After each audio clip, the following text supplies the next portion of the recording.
안녕하세요. 오늘도 진맥중입니다. 오늘은 빈혈이 아닌데 피가 부족하다? 혈허에 대해서 말씀드려 볼게요. 최근에 한 환자분이 오셨어요. 주로 호소하시는 증상은 몸이 피곤하다였습니다. 딱히 과로하시는 편도 아닌데 늘 피곤하고 집중력도 떨어지는 것 같다고 하시고 몸에 활력이 좀 있었으면 좋겠어요 라고 하셨습니다. 원인이 무엇일까 생각하면서 이 환자분을 진맥을 해보니까 전형적인 혈허맥이 나왔어요. 혈허란 말 그대로 혈, 즉 피가 부족하다는 것이에요. 제가 진맥을 하고서 환자분께 피가 부족하시네요 라고 말씀을 드리면 대부분의 환자분들은 의아해 하세요. 저는 빈혈이 없는데요.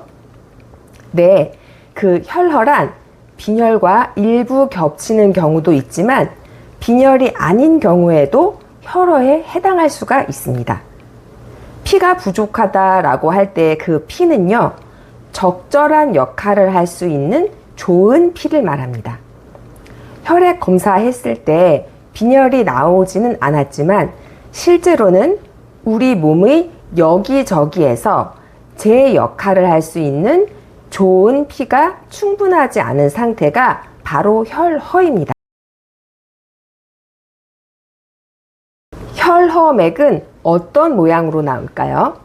맥을 짚으려고 손가락으로 맥관을 눌렀을 때 힘이 없이 푹 꺼지는 느낌이 듭니다.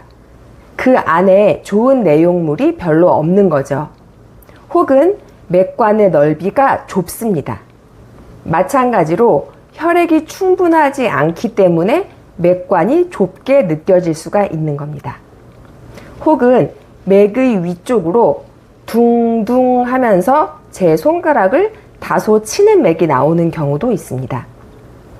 그런데 이 혈허에도 정도가 있어요. 혈허가 심한 경우에는 지금까지 말씀드렸던 그런 특징에다가 진맥을 했을 때 참 건조하다 라는 느낌까지 들게 돼요. 혈허가 심하면 당연히 진맥상 느낌이 건조할 수밖에 없습니다. 그러면 혈허가 생기는 원인은 무엇일까요? 첫 번째는 몸에서 좋은 혈액을 잘 만들어내지 못해서, 두 번째는 혈액 소모가 많아서입니다. 좋은 혈액을 잘 만들어내려면 식사를 골고루 잘 드셔야 하는데 다이어트를 한다든지 아니면 소화기가 안 좋아서 식사 상태가 안 좋다든지 하는 경우가 있어요. 저는 잘 먹는데요 라고 하시는 분도 계시지만 자세히 하나하나 여쭤보면 대충 때우거나 배가 안 고프면 끼니를 건너뛰시는 분들도 많아요.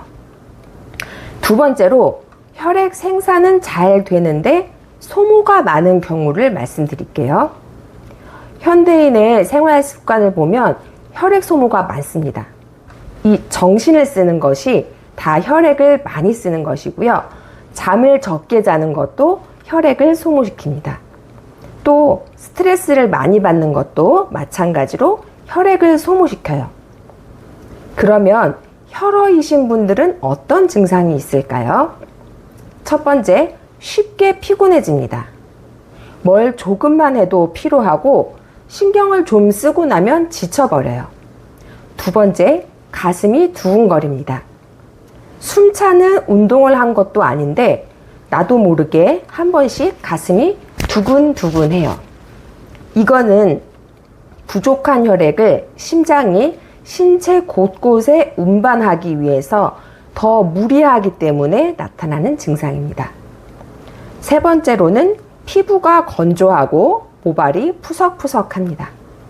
네 번째, 월경량이 줄거나 월경 기간에 특히 몸 상태가 안 좋아집니다.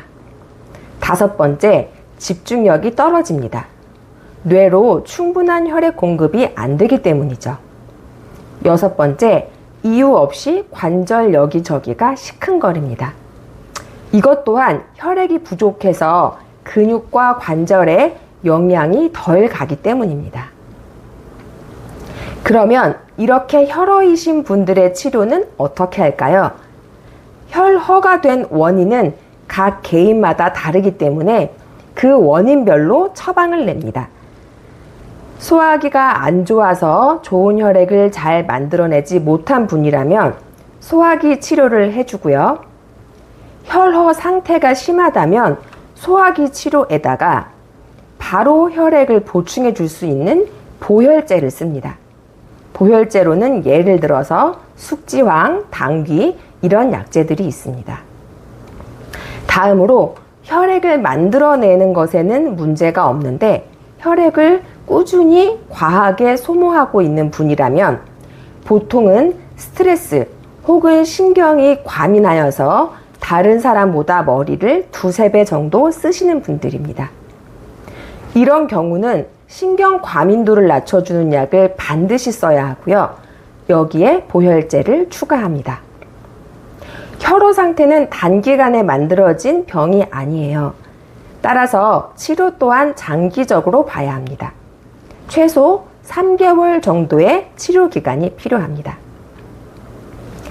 많은 분들이 그냥 체력이 떨어졌나 보다 혹은 스트레스 때문인가 보다 하고 몸의 신호를 무시하고 지나가시는데요. 혈허는 단순한 피로함과는 다릅니다. 특히 여성분들 중에서 식사량이 적거나 편식을 오래 하셨거나 혹은 다이어트를 반복하신 경우, 그리고 신경이 예민한 편이어서 다른 사람보다 늘 정신을 2~3배 정도 쓰시는 경우에는 혹시 내가 혈허가 아닐까 한번 살펴보시기 바랍니다. 진맥을 통해서 나의 몸 상태를 정확하게 알고 그에 딱 맞는 치료를 받는 것이 중요합니다. 자, 다음 영상에서는 학교에서 계속 대변을 옷에 보고 왔던 초등학교 고학년 아이가 있었어요. 그런데 이 아이를 진맥을 해보고 대변을 멎게 하는 지사제를 쓴 것이 아니라 오히려 막힌 곳을 뚫어주는 약을 써서 치료한 케이스에 대해서 말씀드려 보겠습니다. 오늘도 진맥 중이었습니다. 다음 영상에서 뵐게요.